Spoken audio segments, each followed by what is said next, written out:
Welcome back to Everything from Nothing, Ireland's greatest show, according to scientists. We did not say that. Scientists did. If anyone would like to help us out by donating, you can click the Acast supporter link in the description of this episode and every episode. You can donate any amount you want, and all the donations will go back into the podcast, into the equipment, and so on and so forth. We want to do loads of things. We have loads of ideas, blah, blah, blah, blah, blah. Yeah, again, the link is in the description. You can donate however amount you want. Over to the episode. My parents, when they were growing out, my mother told me that my father said, why were they going out? She was going out to the novena or something like that. And he said to her to say a prayer that they get the order for the pallets for Aaron Foods. No way. He was, because they were making the coffins, like, and they needed something to do with the offcuts. Oh, yeah. So,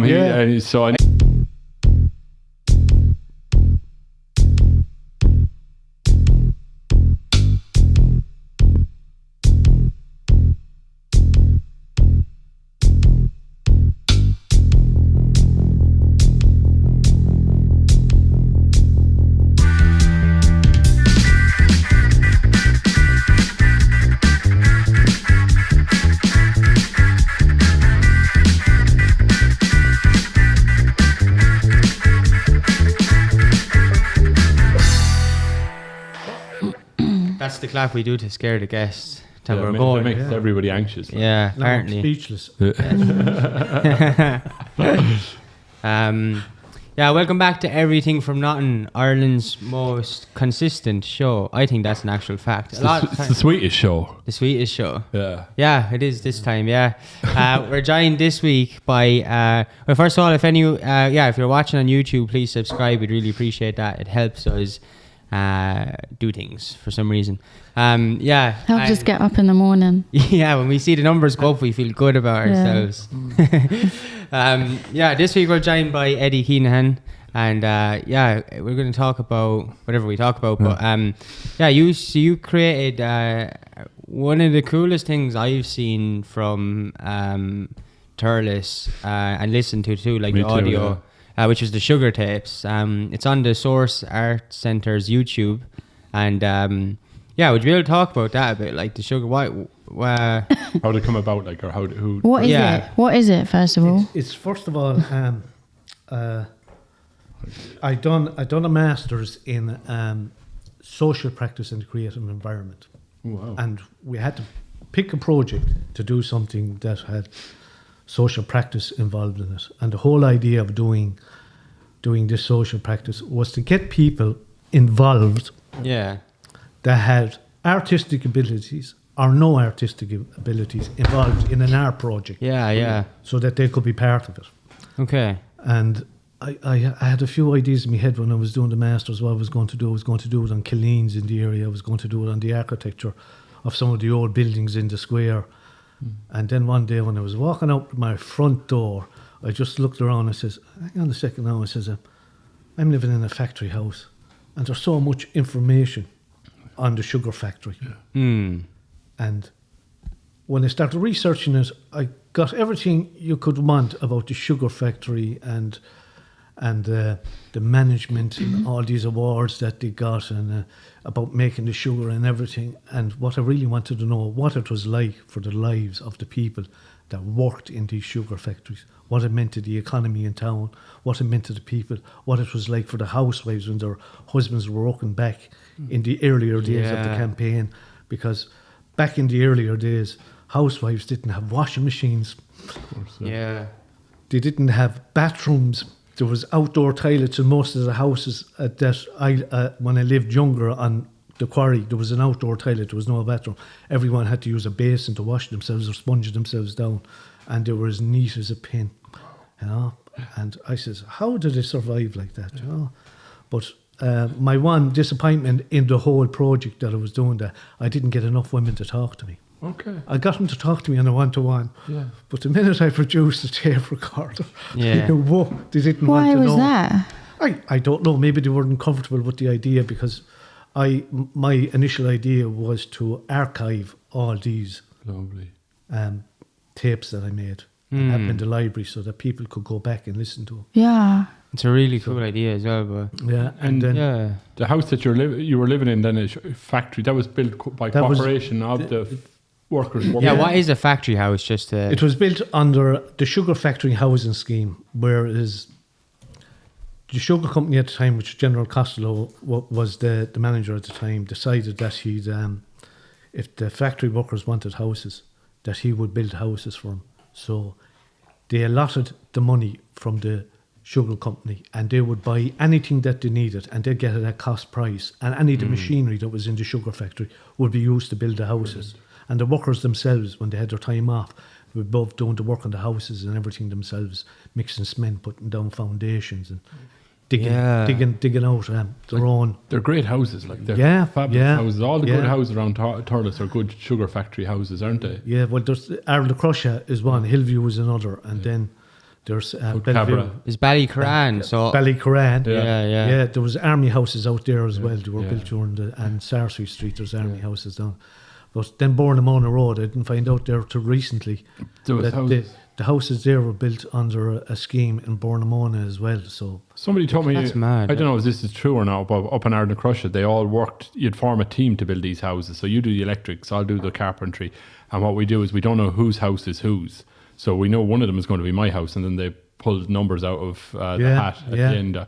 So there's like no one buys, it's all fair. So everybody wants the house to be top class because they don't know. Because they could get any you don't know which one you'll get. That's a good idea. Beautiful. That's amazing. Yeah. And that's really cool. And there's just good communities around them. Good people living in them. Bellevue was your one, wasn't it? Bellevue, yeah. Up near Mine Road, like, but they're fabulous quality houses, great space, great layout to them. And you kind of think there should be something in that now for creating houses. You'd imagine they could apply that kind of... Well, I haven't heard of any companies doing anything like that since. I never heard it in Ireland. I've heard of it in England, all right, these cooperatives where people bunch together and build houses as a group, you know, but no, I think it's a fabulous idea. Was there anything kind of that comment that stuck out to you about what the housewives told you one-on-one? Was it hard going, or what did they tell you, or was it okay? Or I was talking to one woman, and she said her husband, he was an electrician above in the factory, and when he was working the campaigns, like, you're doing 12-hour shifts. Yeah. And he'd come home from work, and they had a young child, an infant. Yeah. And she says he was on call as well. He could be called out. He could be in bed. He could be called out if there was something wrong above in the factory. Yeah. But she said every time when he walked in the door, the child would look up at him and start crying. She thought it was a stranger coming into the house. Yeah. And she says, it took him a long time for the child to get used to this is my father coming in, like he thought it was a stranger. He's flat out. So, like, there wasn't much time with the families either, because if they're doing 12 hours and they're coming in, they're going to be sit down, relax, into bed, get up next morning, have their breakfast, and they're gone again. Yeah. We very rarely see them. And like, the housewife then is there, and thankfully there's washing machines there and everything now. The work must have been fierce hard on them, like. I'd say so. Washboards. Oh, a nightmare. And looking after kids. And it's equally the same amount of time, like it's constant, it's constant, and like it's just that survival thing. Like there's no kind of leisure time, there's no space, there's no freedom. It's just that, it's survival. Yeah. You just have to do that to exist in an okay way. Yeah. I saw that program on TV, what was it called? The 1930s House or whatever it was called, I don't know, where you see the grind of the work that they do back then compared to our lives now, where we have washing machines and all the conveniences. I didn't, when I first moved to South Africa, you didn't have a washing machine or like a kitchen. Yeah.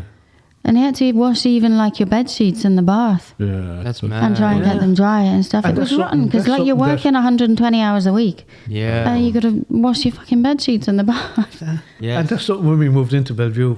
My mother started doing before she got a washing machine. All the sheets, because it was an indoor bathroom, like you didn't have to go. Wow. All the sheets were washed in. Like, and we were all washed together. Do you remember moving into Bellevue? Yeah. Do you remember like just think it's because even now it still looks like a fabulous house. Do you remember thinking this is luxury? Yeah. Luxury. Bathroom inside. What was it? Did you know you were getting it, or what way did you? How did it come about, that house in Bellevue? I remember my mother used to bring us up when we were younger. She used to bring up sandwiches with my father, and then we'd be all working and things, and you'd be inside. And there was nothing in the rooms. And I remember she had the sandwiches laid out on the floorboards inside. And I was there, and I was looking out at my father, and he doing the mixing abroad himself, and Eddie Bulff and Tom Johnson and David Fogarty and them all. And I says, oh, this is going to be great. This is going to be our new house. Like, you know. Lovely. Delighted with myself, running around. And, it was... Where were you? Mitchell Street at the time, was it? Or We were in Born and Ave. Born and Ave at the time, But we were only in Born and Ave for a few months before. Yeah. But the three of us were in one room. Yeah. Sorry, 5 of us. In My one. mother and father. There was Johnny, myself, and my brother Jimmy. Yeah. 3 of us in the front room, a small front room. There was an outdoor toilet. Yeah. And there was only 3 rooms in this. There was 2 upstairs. Yeah. So... With the sugar tapes, like how did you get anybody to talk, or like how did you kind of broach that? And well, I started initially. It was during the lockdown when we were doing the masters, and everything we were doing was on Zoom. And to try and get it finished or get something done with it, I said to me, "How am I going to do this? Because the people I want to talk to, I can't go meet." so that's even harder, because like to get people to talk, Yeah. like it's much nicer if you spend a bit of time with them first so that they can trust you. And Yeah. Fortunately, I had a Zoom recorder at home, and I said to myself, "You know what I'll do? I'll just get up someday. I'll go out with it on me." Lovely. And I saw a few of the neighbours that were on the lockdown, and I just started talking to them over the wall. What No way. I call now is over the wall interviews. yeah, That's brilliant. I just started talking to them. Lovely. And then Yeah. I talked to most of the neighbours on the street, and then a few neighbours, I went up and I asked them, "Do you remember the sugar factory in Thurles?" Pat Leeson was one of them. Pat says, "I do." Because Pat lived down around Ione Avenue, down around that direction. And Pat says, "I remember the line of trucks that used to be there when the campaign was going. It was nothing but trucks," he says, "along the whole street with all the beat in the back." Yeah. So I chatted away to him, and then Lord of Mercy on Pad the Wire. I was talking to Pad, and he says, "My brother worked up in the sugar factory. You should meet him, John Z." Oh, yeah, I know him, So yeah. I got in contact with John Z and had an interview with John Z. But anyone that I met that I knew that had something to do with the sugar factory, I often met him at the back of Dunn's stores. Maybe going in. I carry my recorder with me everywhere. That's I said, class. "You remember I take it out in the store." And above in the graveyard was a great spot where I used to meet everyone during the Brilliant. No way. lockdown. Brilliant. Everyone. Paddy Slattery, Yeah. Joe Jordan, Yeah. Oh, yeah, yeah, yeah. 'cause John it was, Mayer. it's one of the Yeah. few places you could go in the lockdown, yeah. wasn't it? So And there was loads of people going in there, and I'd chat with them. Billy Toohey used to be up Oh, yeah, there, and I had Billy. to chat with Would Billy you- Toohey because Billy's father. That's right. Billy's father worked on the railway, and the railway was also part Of the sugar factory. the sugar bringing factory, it the in beet and out, coming yeah. in. And a lot of lads that worked during the years on the railway ended up getting jobs in the sugar factory, driving the engines They up and did, down yeah, in no. the sugar Right. factory. Would you when you were interviewing him and would you just ask him first and pull it out, or would you ask him could you record it or just pull it I'd out? ask him first. Yeah, yeah, and then yeah. I'd pull it out. Yeah, that's And funny. Then I could be walking away and they'd say something else to me. "Hang on, I have to get that as well." I have to get That's that. class. That's cool. That's Well, cool. in the background, you could hear the That's birds singing everything above in the graveyard. And Yeah. crows. Did you have like an aim of things to capture with it, or did you just let it kind of roll on its own? When I started doing it initially, I had all these things in my head what way I was going to do it. But when you're talking to people like that, especially out in the open, Yeah. they're just going to keep talking. So I Yeah. just let Let it it off. yapping away. Yeah, because So in my 2 and 6 months work then. Yeah. yeah, that's what we like when we first started even doing this. For example, like we'd like try and because we'd be like a bit nervous ourselves, so we try and plan out like what we think that we need to get out of that person. But we realize real magic is just starting the thing, and whatever comes out comes out. Because when you try and like you probably could even learn things about yourself when you're doing something, or I don't know. It's an interesting way of doing it, and you'll get the best stuff out of it as well. It's more authentic, and you can definitely hear that in the sugar tapes, which I would recommend anyone watching this to check out the sugar tapes on the Sources channel. It's really cool. Even the video is really cool. Debbie Hickey did the video as Debbie well. Hickey yeah. did the video. That's cool. It's really good. And that was the whole idea of it, because at that stage I didn't know what I was going to do with the tapes. Yeah. And the whole idea of the social practice and the creative environment is to have a collaboration with another artist Yeah. or with people that are not involved with. So we had the Yeah, yeah. tapes. I just happened to be talking to Brendan Maher, the Source Arts Yeah. Director. I was talking about to Brendan, and Brendan said, "There's a guy actually." He says he was interested in doing something on Sugar Factory, and he says, "Well, if he's interested, to have a chat with me someday." So Yeah. Brendan decided then to do the monthly webinars, and I got Joe Joe to take part in it. My brother Johnny. My brother Johnny was the working director for a while in the sugar factory for a year, and I, as many people as I could, just to go on Zoom and have a chat about the social side of it, what it meant to the economy and everything. And then one day I was inside in Dunnes Stores, and this guy approached me as I was getting into the car, and he says, "I'm sorry," he says, "did you do the sugar tapes?" And I says, "I did." And he says, "My name is Martin Maguire," he says, "and I'm interested in doing something," he says, "and I'd love to get the tapes," he says. And I says, I'll put them on a memory stick for you, and we'll meet up and we'll have.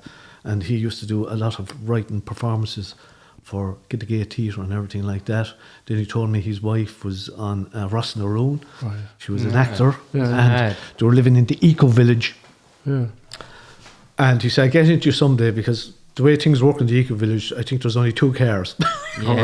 So you have to put in your name if you want to get a car and come in." So he came in one day, and we went around, and we went out to Killock, and we went out to the sugar factory, and we had a look around. And then Killock was part of the sugar company, wasn't it? Yeah, they were all subsidiary companies of sugar. Quarry was it? Yeah. Wow. Yeah. And Aaron Foods, wasn't it? Aaron Foods was another subsidiary company. Oh, wow. And you started in Aaron Foods, did you? Or how did you get into the sugar company again? Was it? No. It wasn't through Aaron Foods, was it? No. I was... I'd done a campaign above in the sugar factory. Yeah. And then... And the campaigns were just like the season where you're just cutting everything down. And it was... it would start in October, and that's when all the beet would come in. Okay. And that's when the sugar was made at that time of year.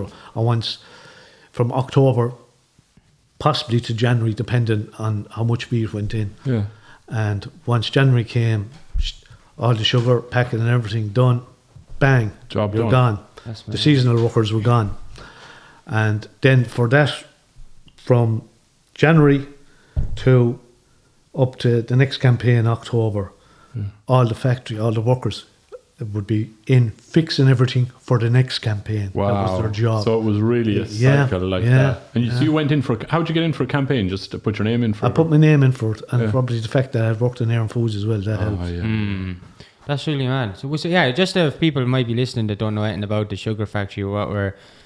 so the sugar factory is a massive... Like, how big... It was the biggest sugar factory in Ireland at the time, wasn't it? Well, there was Mallow and Tuam. There was Mallow, Tuam, and Carlow. Carlow, yeah. And would they've all been like, they were all from Shukra, was that who owned it? Yeah. Greencore. Did they own all of them? They owned all of them until they were privatised, and then Greencore took over. And was all that sugar being produced for Ireland, or were they exporting it? Or some of it was being exported. Okay, I think even there was a bit of a... Back in the 70s, I think, in England, I think... some of it used to go to England, but I think England back in the 1974, I think, had a bit of a problem getting sugar from Jamaica. Okay. And there was actually lads buying up sugar in Ireland. That's mad. I think buying it up, they were smuggling it over to England at the time. Really? And it was being sold in marketplaces. Wow. I didn't know that. I didn't know that. I only found it out there recently myself. Wow. I said, so they come down back in 1974, they were smuggling and sugar was going that way. That is mad. White gold. Yeah. That is mad. You were telling us that so you were in for a campaign. How did you get from a campaign then to actually working there after that? Well, I was only there for one. Part of campaigns, was it? I was only there for one campaign. Yeah. They gave me the size 10 that year. Yeah. And that's because I had an awful addiction to sugar. Oh, wow. Yeah, especially when it was mixed with alcohol. That's very good. You were just there for that one campaign? Yeah, was that it? Yeah. And then after I left there, then I was on the door for about a year, and then I started working on and off in Dwan's Hardware. Okay, yeah, I remember. Yeah. And I'd often be deployed then across over to Jimmy Turner, Lord of Mercy, Jimmy Turner, where I'd have to carry coffins up the stairs. I know. I never thought I'd have to carry a coffin that way on me back in then. Yeah. A brilliant man to work with. But you were in a few places. You worked in Sweeney's. Yeah, I worked in Sweeney's Sweeney's. shop, and I was often deployed to the confectionery during the holidays, like, Yeah. and into the bakery, and on the vans as well. Wow. As you were mentioning there, the good old electric vans. Electric vans. You were ahead of your time with the electric vehicles in Sweeney's going up and down. What you mean? So what's the Street. crack with the electric vans? What are you talking? They had all their delivery vans for bread were all electric, Yeah. run on batteries. That's mad. Anything in the town was running an electric So van. there was no fuel. No fuel. Electricity. That is mad. Yeah. And was that a thing that was going around in other places, like, or someone in town figured That's I don't know now, but Milk trucks would have been back in the time, wouldn't they? Have been electric. They were electric. They always had that weird little sound, didn't they? Yeah, milk floats. That's mad. Then you ended Didn't know up that. after there. You ended up in Air Foods. I ended up in Air Foods again. Yeah. Yeah. How long were you in Air Back, Foods I for? was in the. I spent 16 years there. Wow. But initially, I started there in 1979. I left Yeah. to go from Then that was a sugar company. Sweeney's to Air the sugar Foods. company, Oh. and that was during they had a big Chinese order there at the time, but that turned out to be a scam. What? There was 2 million embezzled out of the company on this Chinese order. What? So What happened? There was an order for 2 million quid's worth. There was of an food. order put in for a Chinese order, as it was called at the time. Yeah. They were after buying the wrappings and the Chinese writing, and they were making all this soup, and it was going out. But it ended up in some harbour out in China in a warehouse, and it never moved until they went out and checked after a few months. And next minute, they realised it was all a scam. Just two guys were after making up this fake order, and Fraud. they were after embezzling about 2 million out of the company at the time. So the stuff is was mad. made and shipped out to China, Yeah, for a fake Yeah. order. and But- then but just they never- no money no was one- received for it. No money was received. yeah. Yeah, so to be like, wow. So whatever way they were doing it, Yeah. in the accountants department, they were getting the money for all this stuff that Or was. to buy it, yeah. That wasn't, okay, God. And that, you had been working there for a year or two at that stage, or was it longer? we were there for nearly 7 months, Yeah. and we thought this is it. You were now. elected, you We're got the job for life, and yeah. Next minute, just before Christmas, then we were let go. Oh, jeez, that must have been Was that because of The that Chinese incident? Yeah, Wow. yeah. But that must have been Yeah. heartbreaking at the time, was it? Yeah, it was, because I ended up then after Christmas. I said, "Here, I'll head off to England and see what it was like." But that was 1980 then, Yeah. and sure, England was No jobs anywhere at there that. was very little going on there Yeah. at the time. Which part of England were you in? I was in London, Whereabouts in London? down in Tooting Bec. Oh, I spent a lot of time in Tooting. So I went to medical school, St George's Hospital. Oh, Yeah. It's all right down there. yes, I stayed with a girl down there. I went over with her brother-in-law. Mooney was her name. She was Yeah, I married. didn't, know her? didn't know them. No. Oh, Didn't right. know She was a them nurse. Nurse in the Mooney. hospital, I Yes. suppose. Yeah. But wow. And after that, then you came back again to Ireland. Then to Yeah, that's what got you I into spent over 6 months over there, and I says, "Look, it's really not jumping from job to job, and Yeah. you're walking into building sites and trying to get jobs." And then I put my name in for a few courses over there, and I didn't get them, so I said, "Look, here I might as well be at home Yeah. doing this." So I came Yeah, back that home. was because that was was just a bad after time. Thatcher Yeah. got Yeah. elected in Yeah. 79. It Was was a that? bad time, yeah. And it, Was yeah, it can you pretty just go low. back to when you let go? Because if that was sort of all of a sudden because I kind of know what it's like now, but at that time, what was the sort of emotions around being let go at the time? Was it harder then? Sometimes if people are let go at different times, it can be well, there's loads of work anyway. How much did that job affect you at the time? When it, Well, everything happened so fast, Yeah. and then the idea of going to England kicked in. I said, "This will be good." yeah. So I wasn't really too worried about the job. At So that you were stage. straight into Next because thing. it's more to do, I think, with the person, the individual. You were the type of person to sort of just get back on your feet and be like, what do I do, rather than Drive it forward. yeah. But when I got to England, that whole concept changed in my head, because know, there's nothing going on here. Yeah, really. yeah. And just, and like I said, I might as well be at home doing this as here in England, because at least I have family back home. Exactly, yeah. And that's I've Yeah. heard quite a few people say in the years that I've been in Ireland, that, England was like sort of the promised land, that when things were shit here, you knew at least Yeah. there was work and money, and there was the other Irish people over there that you could get work with or stay with or something in the meantime. And it was just once you get to England, you'll be all right. And so to get there and to find out that it was like that. Yeah, the shock. Then it's like, then what is there? If there's nothing here, then what? Yeah. That was kind of the same too. If you look back years ago when the sugar factory started first, a lot of the Irishmen would have gone to England for work during the early periods, and then when the campaign would start, they'd come home for the campaigns. Right. So they'd be at home for the Christmas. Wow. And even my father worked over there in England after the war. He was on the buildings after. Brilliant.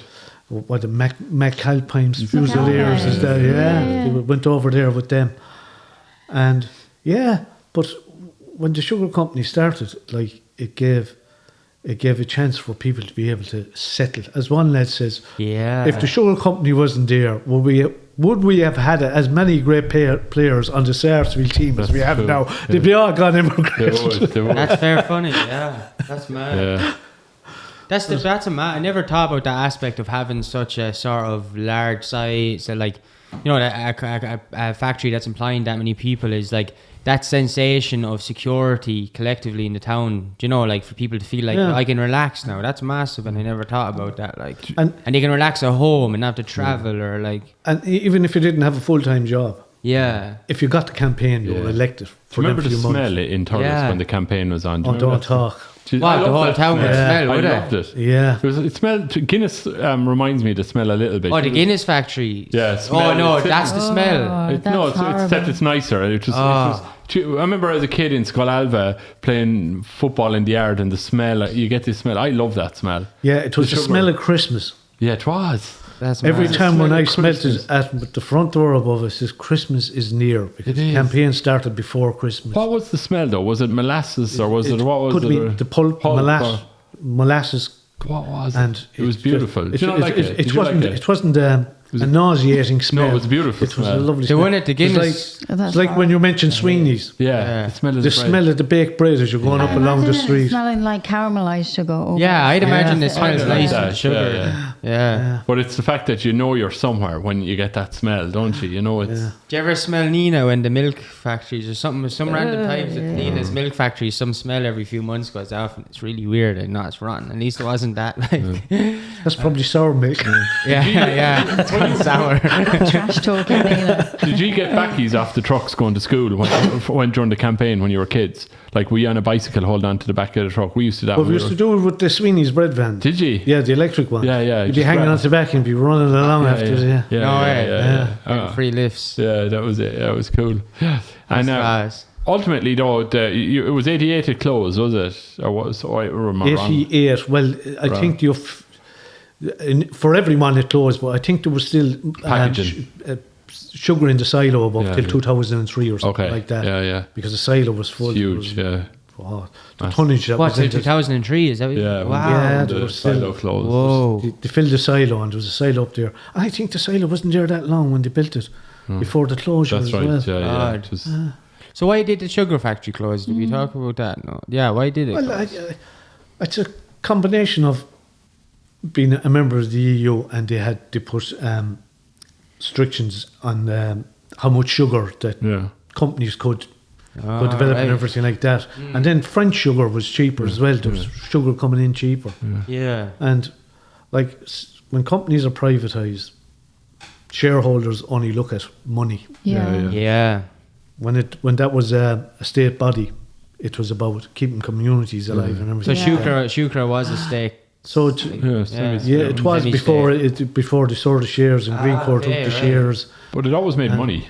Yeah. That's what's always so. And that's what was the killing part for a lot of people that I talked to, is that it had made a profit the year before it closed down, and they couldn't understand why they had to close it down. I read an article I think it was in the Irish Times or something, like in the 2000s, when it was well closed and it didn't matter, saying why it closed. And it was saying something like based on that they didn't correct data or incorrect figures, something to do with that. It was I don't remember the exact detail of it, but they thought something was such a figure and it was a wrong figure. I don't know the hell.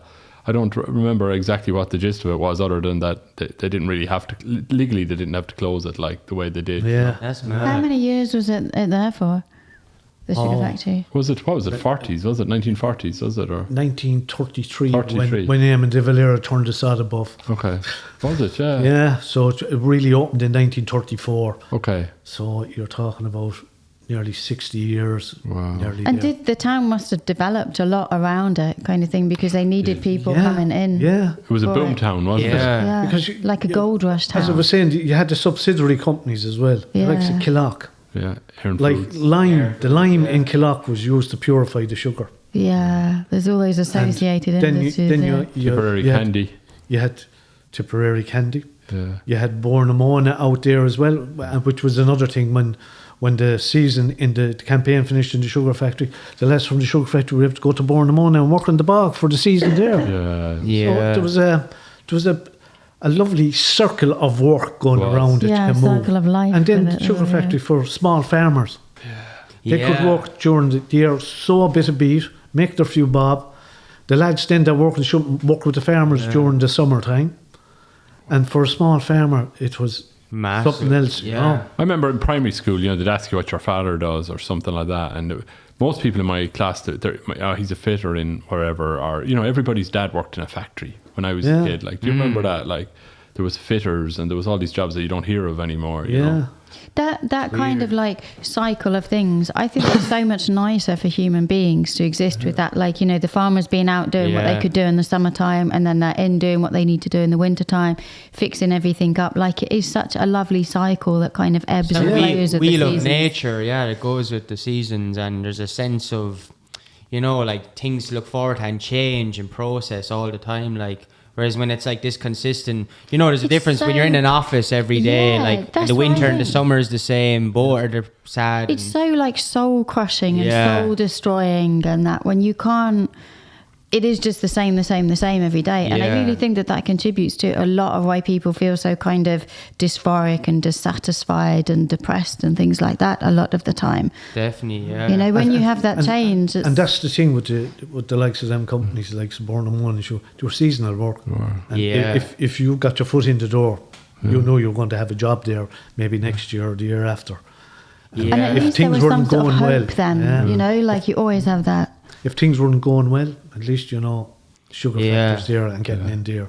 Yeah. And the whole thing about it is, when you were in there, you were tax free. Really? Yeah. What was that about? You get tax free for first few weeks that you work. Okay.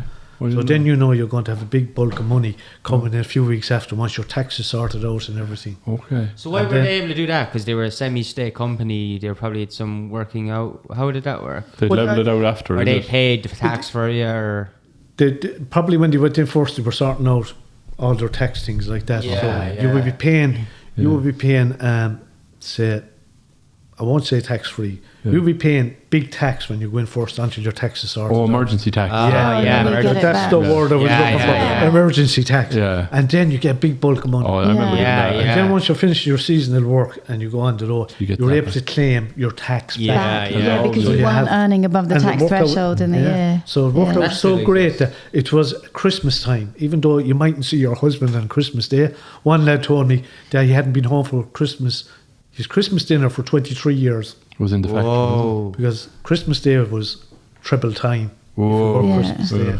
So that's really That's rare for a amazing. factory, because I know there's a lot more things opening up on Christmas Day then. So they never closed for Christmas back then. Is that what you're saying? Yeah. That's mad. Yeah. You couldn't because it's Once the, seasonal. once, once the machinery yeah. started up for the campaign, Yeah. it had to be kept going. That is so mad. Yeah. And one Wow. lad said to me, back in the days before they had cars, that often the workers, when they'd be leaving the shifts, to be looking back to see if the smoke was still coming out of the factory. Yeah. It was still going. To be just checking as they were leaving. Yeah. Whoa. But triple pay though, then like that's mad. Yeah. Hey, can we ever get the sugar factory back in Thurles or get a sugar factory? I don't think so. No. Why?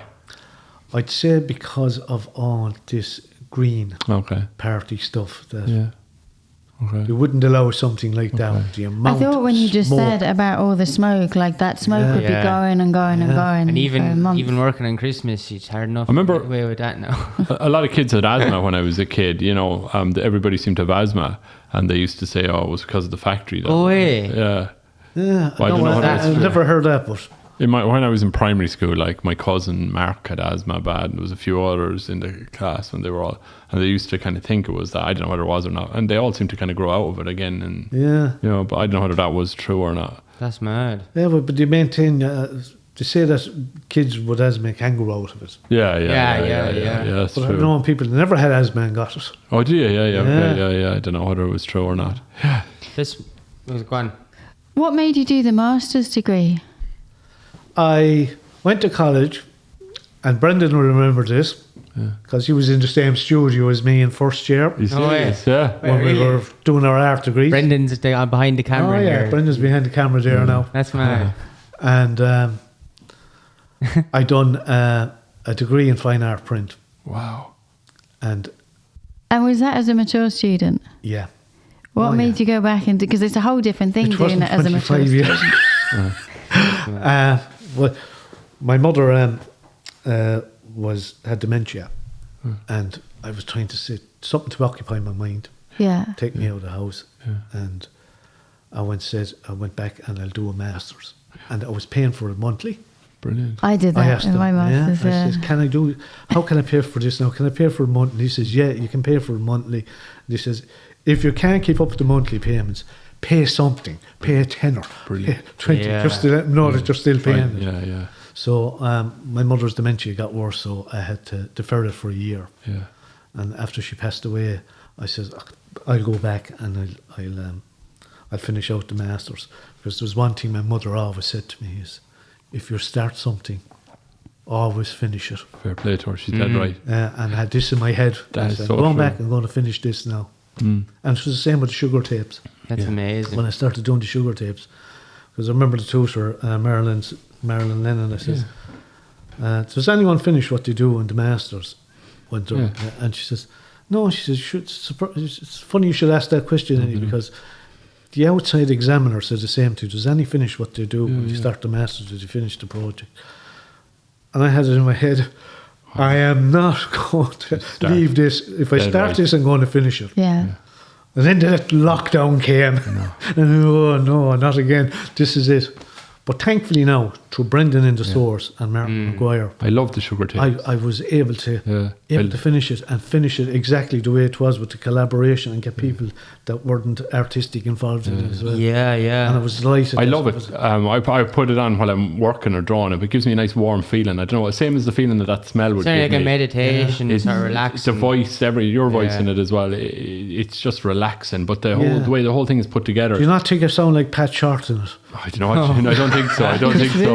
Everyone that I met that I was taping said, especially the women. Yeah. Oh, I don't want to listen to myself. My voice sounds. My voice sounds very strange. Oh, people don't like hearing. And then when I was listening to myself, I'm like, God, I sound like Pat Short or Killing the Scully. I think that's the weirdest thing. Like when I first started doing this, and you hear your voice back, I was like, what have they done to my voice? And because you hear it inside your head. It's because the bass. Our voices are deeper to us than it is out there. Yeah. There's a bass. And our head is a bell. Yeah. Our skull is a bell. Like your like the idea of getting people's personal experiences. When I lived in Darwin for a little while in the north of Australia, and they got hit in 1973 by Cyclone Tracy. And it just ripped the city apart, like it just took it down. And it was kind of like a poor city, and, it hadn't been up there that long, like as a growing place. It was where sort of all the people committed crimes down in the south, and they legged it up north where no one would come and find them. And there's stuff that you can find online, like people's testaments of like, even things recorded like during the cyclone of people's personal experiences of being trapped in their houses and under the table with like, bits of the houses flying off. It's the maddest thing to listen to, because you can hear literally the sound of the whipping wind and like things crashing. I got really addicted to it. I kept going up to the library and like sitting there listening. I'd be like, I'll just go up there for 20 minutes. It'd be like 2 hours later. That's mad. And I couldn't stop listening to it, because it was just that's somebody's experience in that time. And it's a really different thing to hear it from the people that were actually there, and not just read stuff in a book. Yeah, and you can read about the sugar factory and the history of the thing, but the people's actual lives around it is something completely different. That was another idea of doing the tapes as well, because the stories might be the same, Yeah. Everyone has a different experience in what they do. Yeah. And people might forget other things that happened. And Yeah. the more people you interview, the more things Yeah. they'll remember and says, I was listening to that, wait, I'll tell you this. I know. Yeah. And even there was a man, he's 97 now, John Joe Kennedy. Okay. He was 95 when I interviewed him. Wow. And he's still alive, and he worked in the sugar factory. That's amazing. And I interviewed my aunt Alice, and my cousin was listening back to the tapes. Her husband worked in the mushrooms when they had it up there back in the 60s. Yeah. There was the mushrooms up there, I forgot to mention that as well. Tony worked in the mushrooms. Yeah. Yeah. What was Did the he? mushrooms? Anthony, yeah. Like literally Out the mushroom. back, grown mushrooms. Yeah. It's for the heat from the off. Yeah. From the Whoa, they use that's the- proper like recycling and They that's, wasn't it? They used the heat off of the downtime of the Yeah. factory to heat the that's mushrooms. very That's intelligent. so Yeah.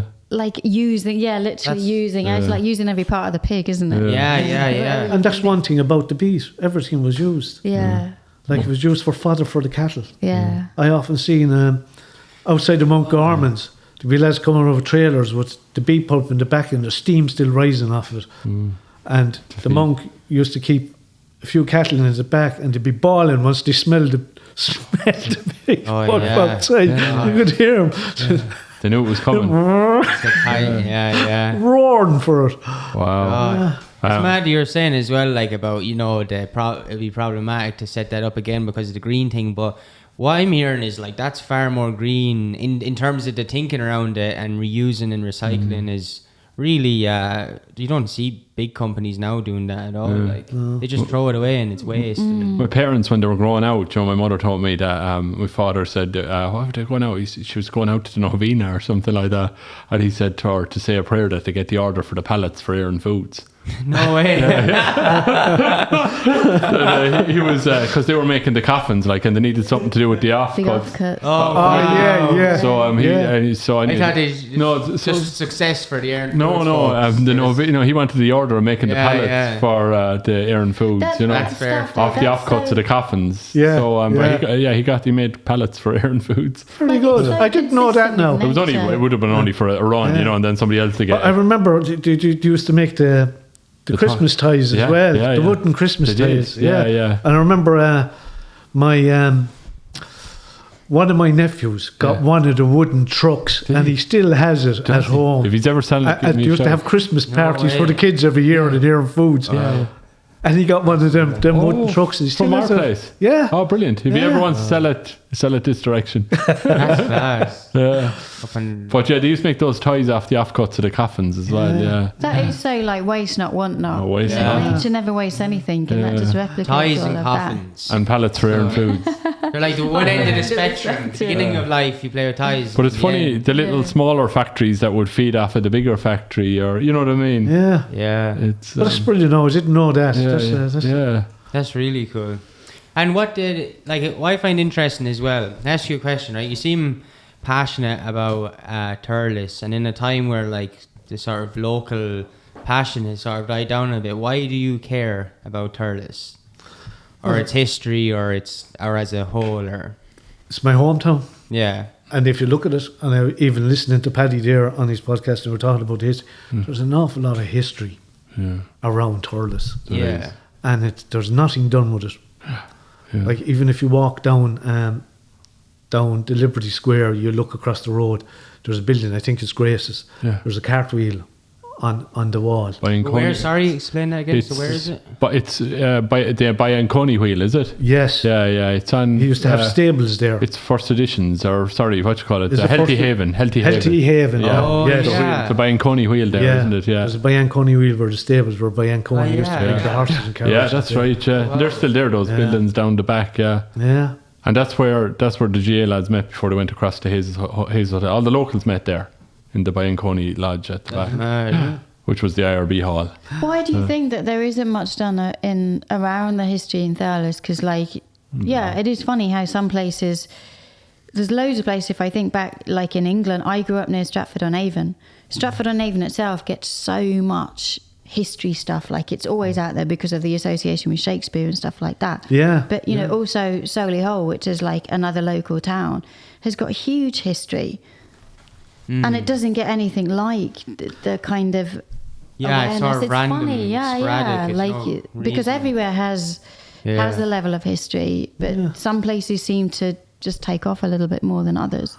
But you look like Cashel, the surrounding areas and everything. That could be all put together. And Thurles brought into it. Yeah, and like Lochmore. There's a lovely castle out in Lochmore, even though it's starting to dilapidate now, but it's still the minute you walk into that village. I think the first thing you see. I think our solution, like this is the solution to that problem, like what we're doing right now, recording this, and you doing the sugar tapes and stuff like that, because I think, like the second someone, we lived in a time where like you needed someone like Shakespeare, someone to be involved, to have like, the only people who had audio at the time might have been like, it was hard, not everyone had this type of equipment and stuff. Like now you're seeing everyone has the ability to record something, so I do think we're going to see a massive surge in like everyone in their local town, because like, just say like you or Paddy, like you would have been well interested in history, a lot longer than we were even doing this podcast. But now it's like, and I think in every town there's people as passionate about their place and know the history, and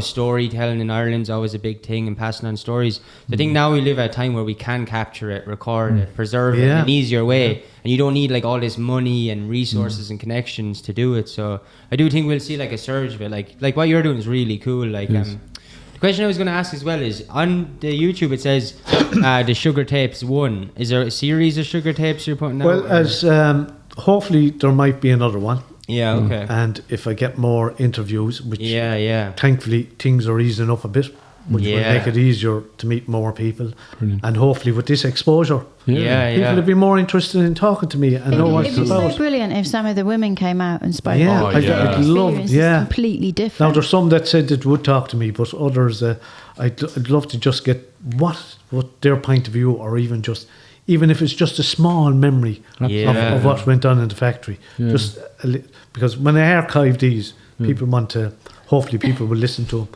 And another thing is, I remember I'm on the sugar tapes, I was talking to a girl and her mother had passed away, and she was on the tapes, and she says, Eddie, it was brilliant just to hear my mother's voice. That's amazing. That gives a whole different angle to it. So maybe that might inspire people, that they're leaving, women are leaving a legacy for their families. I remember I was 10 when the sugar factory closed or whatever.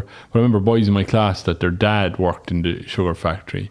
I just remember this strange feeling, like, because we could see it on Today Tonight. We saw Eddie Bulfin on his motorbike on Today Tonight and all that. And it was like this big thing. It was like somebody had died.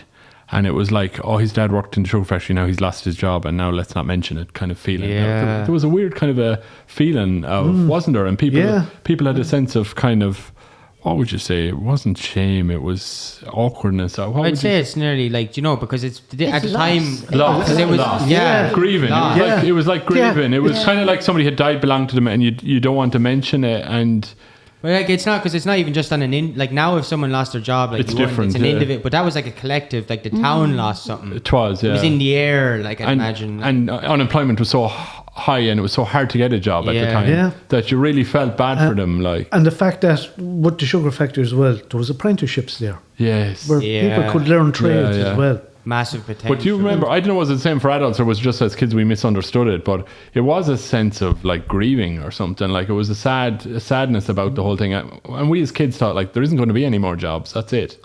Like now, obviously, time moves on. You don't realize everything changes. But at the time, it wasn't just. It was a hopelessness. The sugar factory here and food's gone. Yes. Yeah. And then Bornamona. Yeah. And like there was no real hope. Like hope. Like nobody came along and said, look, we need to have industries here in Thurles, get more factories going. Yeah. And it never happened. It was so alive, the town. It was. At the time, but even the economy, the money coming into it. And like the factory, I suppose a lot of them would say, well, my father worked there. I'll be working there in another few years like that. That was a whole legacy, a lineage of a family gone. Yeah, exactly. People would have decided their whole futures based on that one place, and planned out what their future, and then that's gone. It was a funny change in it as well. So around 88, you had that feeling of loss, and that there was no employment ever to be got again, kind of thing. And then 1990 was just over the hill, and everything just started to light up. The Turtle colour, and Mary Robinson got elected, or we went won the World Cup, sure, didn't we? Really, after that, everything. We won Euro '88 as well, didn't we? Yeah. And what else happened? We couldn't stop winning Eurovisions, and we were on the up. We were on the up as a country constantly. Like everything just starting to turn to colour and lighten maybe up. it was Eurovisions broke the country. I'd say, it was, It gave you a sense of false hope. Yeah, but do you remember winning the World Cup in 1990? Do you remember winning that? Oh yeah. But things did. I was drinking back then, so I was delighted. It really changes the identity of a place, though, when massive changes like that happen. Absolutely. I think, like, people just kind of have associated themselves with that, that kind of work ethic and that sort of survival mentality that every season comes around and suddenly a town has nothing and people just lose hope, get deflated. It changes the whole vibration of a place. But I always think back that when things are bad, that was like the darkest hour before the dawn. Things did actually, as a country, pick up fairly quick after that. Like, it was the that's sort of the cycle of life as well. Really, like, was that when all the banks were loaning all that money? Yeah, Everyone was having the fun time Frankies like everywhere, wasn't it? But so many things have changed as well with computer technology. And have opened up the. I actually think we in Thurles now are back in the centre of things. You know, things are brightening up a lot. Like, it's a very attractive place to live. It looks beautiful, the centre of it. I know of one guy that's moved down here working for Facebook who has no connection with the place and just saw the accommodation, decided to move down and thinks it's lovely. Joined the drama group, fair play to him, and now he's other friends on Facebook who are thinking of moving down and have no connection with the place, but it is beautiful. And we have everything you have in any capital city. We have it here, you know, except it's nicer looking. And we got wider footpaths now. We're very cosmopolitan now. And we have a bus now. It only goes as far as the jockey, but it will get there. We'll start getting. You've got tables and chairs out on the street. If that's not European, that's true. Jesus, like in the summer. That's true.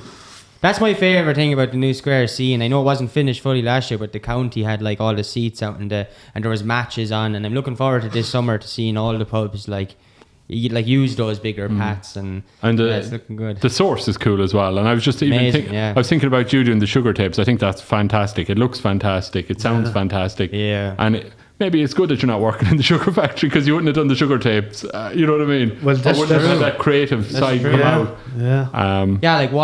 Although it was a negative thing financially on the people, like, did it inspire the town? Did it change Thurles in a different way, for a more positive way that we don't know about? Because there's lots of people that were working in sugar factories. It's like you get on as well. Even after Air and Foods closed. And I was looking and I said, everyone knows how to use a computer, and I hadn't a clue. I wouldn't even know how to turn one on. So my brother was involved with the council, and he was on the educational committees. And he says, I asked him, is there anything going around to courses or anything like that in place? And he says, look, I'm going to a meeting tonight of Kalash Dela. And I'll ask Lorenz, he says, he's in charge down there. I'll ask him. So Johnny says, there's a few people after dropping out of the course. He says, if you want to go down and have an interview. So I went down, and he says, you'll be eligible to do the course and everything like that. I says, grand. He says, you can start Monday if you want. And I says, okay, I'll see you Monday. Lovely. I spent 2 years there. No way, wow. So I was after buying a camera, and I like photography. And Lorenz asked me, what would you like to do? And I says, I'd like to do something with in photography. Like, he says, go up and do an art PLC course. And I says, I'm no good at art. And he says, if you meet PJ O'Connell, have a chat with PJ. And I happened to meet PJ on the St. Patrick's Day on the square with his class, and they were all involved in the parade. I talked to PJ, and PJ said, look, art has changed so much. He says, come down, do the course. Class. If you don't like it, he says, you can change to another course. So I went down anyway, went in with my little package of coloured pencils. First day in. Lovely.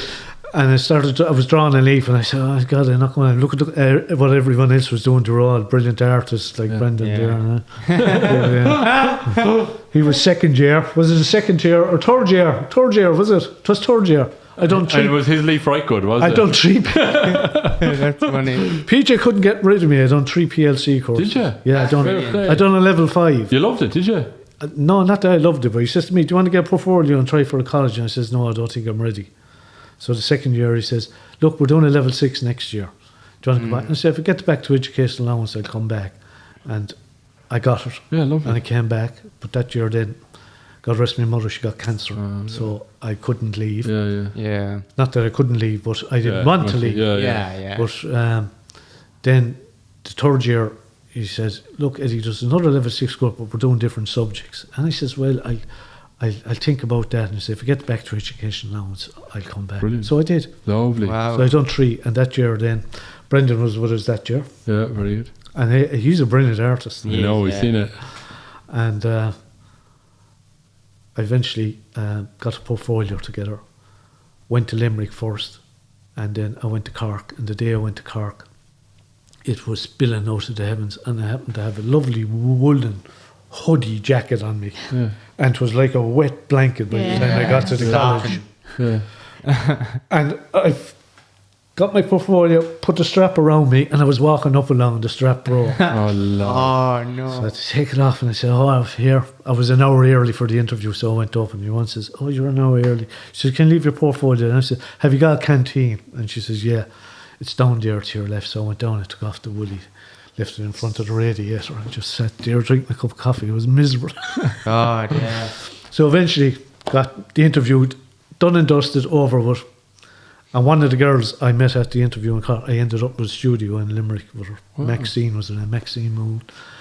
And got home, turned the portfolio into the sitting room, and I said, that's it now. I said, and next minute there was a letter for me inside on the table, and I picked up the letter and went into the kitchen.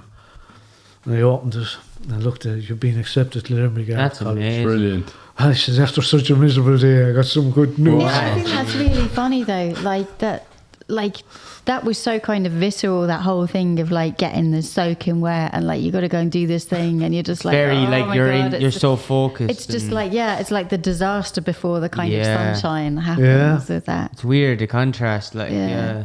When I did the because I went to medical school when I was older, and like I filled out the form, and I was like, oh, if I get any interviews, then like I'll just go to the interview. Went to interviews, and then I was like, oh, if I get offered a place, you know, then, and I just took everything step by step. I didn't think that I would get offered a place, and the interview wasn't long before Christmas, and it was about 2 days before Christmas that I got the letter of acceptance from the place where I wanted to go. And I was just like, shit, now I have to go to medical school. Like, I got 5 years of that. Yeah. You know, but it was a real ordeal sort of getting to that So point. And then it's even like, the first year, they used to do crits every Friday and so on. There were very few around. A lot of them used to disappear on a Friday for the crits. And of course, the elder lemon among them all would always be there.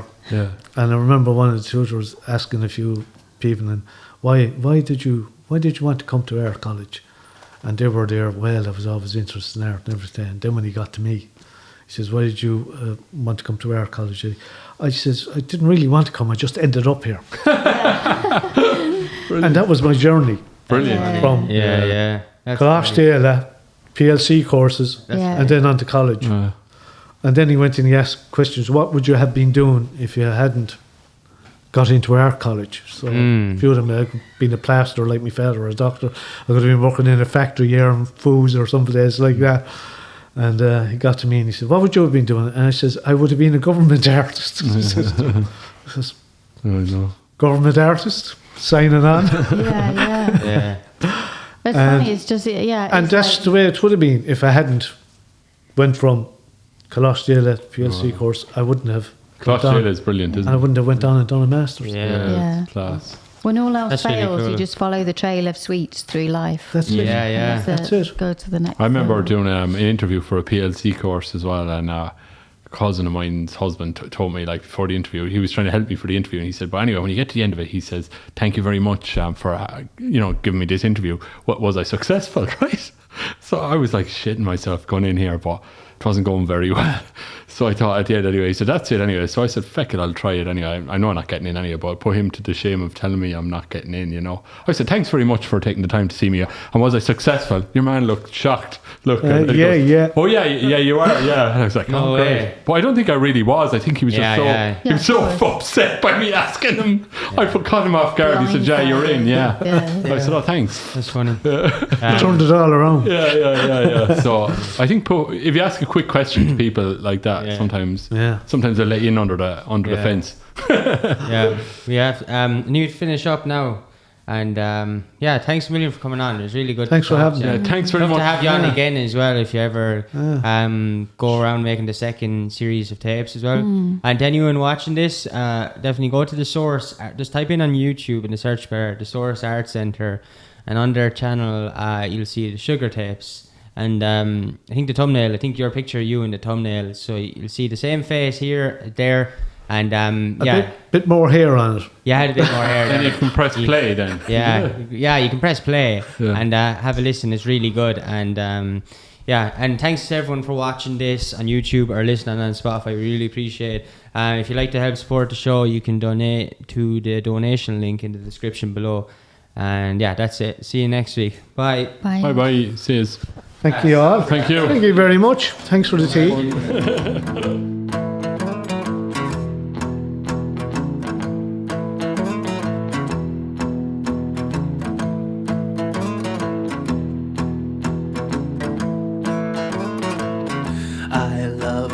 Taste of strawberry medicine as it runs down my neck. I feel it draw me in, and when it settles on my mind, just know you'll find me there inside.